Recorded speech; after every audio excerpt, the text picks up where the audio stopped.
নমস্কার বন্ধুরা, চলে এলাম আবার এক রেসিপি নিয়ে। তো তিসাপটা পিঠে গতকাল পৌষ পার্বণ গেছে, তো কালকে রাত্রে পিঠে করা ছিল, তো রাত্রে আর ছাড়া হয়নি, তাই এখন সকালে ছাড়ছি। প্রথমে একটু উষ্ণ গরম জল নিয়ে নেবো, তার মধ্যে 2 প্যাকেট আমুল দুধের গুঁড়ো নিয়ে সেটাকে একটু গুলিয়ে নেব।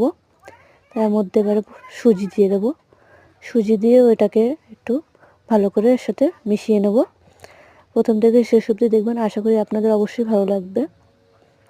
সেটা গলিয়ে নিয়ে এবার এর মধ্যে ময়দা দেব।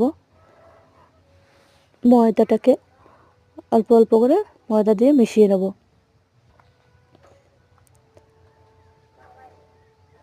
আপনারাও কে কীরকম পিঠে করেছেন কমেন্টে অবশ্যই জানাবেন। এই ময়দাটাকে এরকম পাট পাট করে মিশিয়ে নেব।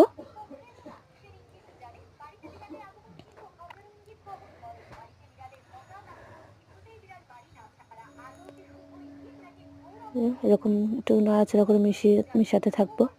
এবার এর মধ্যে সামান্য একটু লবণ দেবো।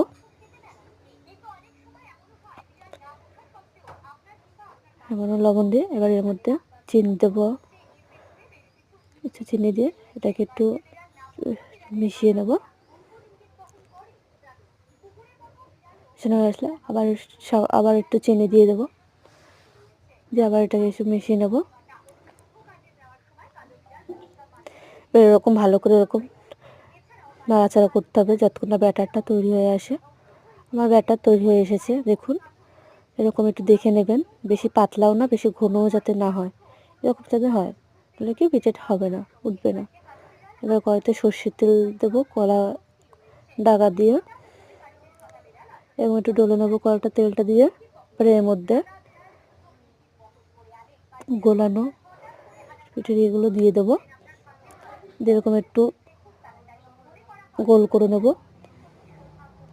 হাতাটা দিয়ে এরকম গোল করে নেব, আপনারা হাতা বা যে চামচ নেন গোল করে নেবেন। এর মধ্যে আমি ছানার সন্দেশ দিয়েছি,